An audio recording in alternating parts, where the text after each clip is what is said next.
Jesus lives. Jesus lives.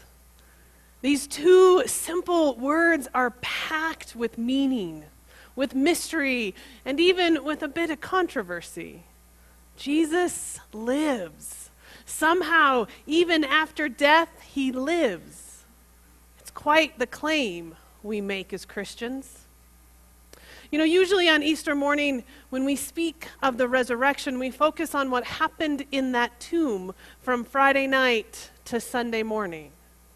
We spend time wondering, was it a physical resurrection? Was it a spiritual one? Is there a difference? How was the stone rolled away from the tomb? There are lots of questions, too many questions to get into right now about what happened from Friday night to Sunday morning.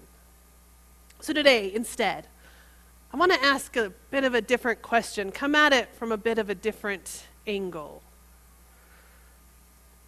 I sometimes wonder if the resurrection was less about what happened to Jesus and more about what happened in and with his community.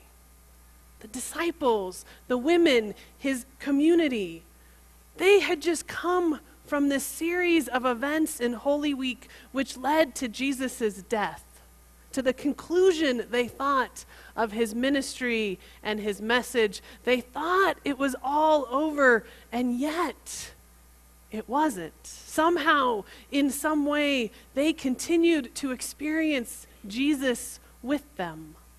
Somehow, in some way, they continued to feel his love, know his compassion, not simply in the way we remember someone after they've gone, but Jesus was there. Jesus lived.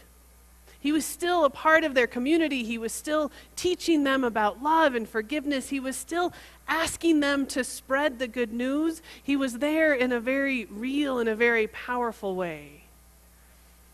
And it's unknown what happened in the tomb. It's unknown the precise moment of Jesus' resurrection. We don't have stories. We don't hear about that moment, but what we do read about, the stories that we do have, are the stories of his followers, of his community, of their experiences of the resurrection. The moments when they knew that Jesus lives. The moments when they had a resurrection experience. And in all the Gospels, we know the women were the first to experience Jesus' presence, his life after his death. They were the first to make the claim, he is risen. And yet no one believed them. I don't think this was a male-female issue, as there often are many of those in scriptures. It's not just simply the men not believing the women. I don't think it reflects the societal norms and the gender separations of the time. I do find it fascinating that we are celebrating Easter, resurrection, empty tomb on April Fool's Day, though. There is a whole other sermon in that. I don't think this was the greatest April Fool's joke of all time. But I think the men not remembering or not believing the women is exactly how it would have been. Because not only did the men not believe the women, they didn't believe each other. They didn't believe, they hadn't experienced, they didn't know. But once they experienced Jesus after the resurrection, once they experienced Jesus still with them, once they knew in their hearts and in their souls and in their minds that Jesus wasn't gone, then they believed. They had a resurrection moment of their own. Even after death, they all knew Jesus with them. I think that's what we mean when we say Jesus lives. It's what the resurrection is all about. It's what made Jesus the Christ, his presence, his energy, his spirit couldn't be destroyed. It couldn't be eliminated. It couldn't even be weakened, even in death. He continued to live amongst his community.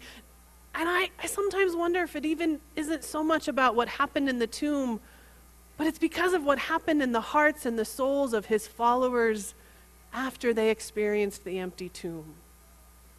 They experienced the resurrection individually and as a community. They experienced a resurrection moment, and it transformed their lives for the rest of their lives. And from that moment on, they became the teachers. They became the leaders, the men and the women alike. They became responsible for passing on the love that Jesus had taught, the forgiveness that he had offered, the life in God that he demonstrated. Jesus lived not so much in his flesh any longer, but in theirs. Jesus lives. And here's the great thing. Here's the celebration for us. We can experience those resurrection moments as well. We can claim that Jesus lives even today, 2,000 years after his death, after that empty tomb. We have possibility for new life because of what happens in our lives right now. The resurrection is here for us to experience, and it's not just a one-time experience. It's not just the earth-shaking event that rolled the stone away from the tomb. Resurrection moments are possible in small and ordinary ways as well as in life-transforming ways. It's letting go of fear and hesitations. It's letting go of our own doubt and self-shame. It's moving towards healing and wholeness. That's a resurrection moment. It's offering forgiveness and compassion to others, to ourselves. It's moving away from judgment and condemnation and instead seeking to understand each other. It's loving another person even when we don't like them very much.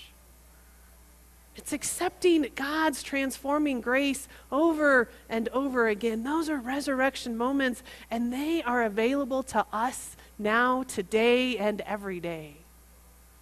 The disciples 2,000 years ago made that claim, Jesus lives, and it was true then, and it's true now. We can make it true now. We can make it true. We can say Jesus lives when we focus on his life rather than his death. And by that I mean Jesus lives when we forgive. Jesus lives through our compassion and our kindness. Jesus lives when we begin to see those on the margins the way he saw them, and when we love each other the way he taught us to love.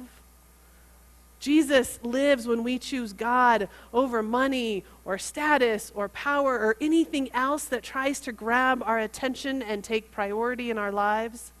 Jesus lives when we live as he did and as he taught us to. When we live into the potential that he believed was possible for us, even 2,000 years later, Jesus lives. Christ is risen. He is risen indeed, and we are invited to live into his resurrection with our own resurrection moments. Not just today, not just on Easter, but every day. Each and every day, resurrection moments are available to us, and when we live into them, we get to make that claim, Jesus lives.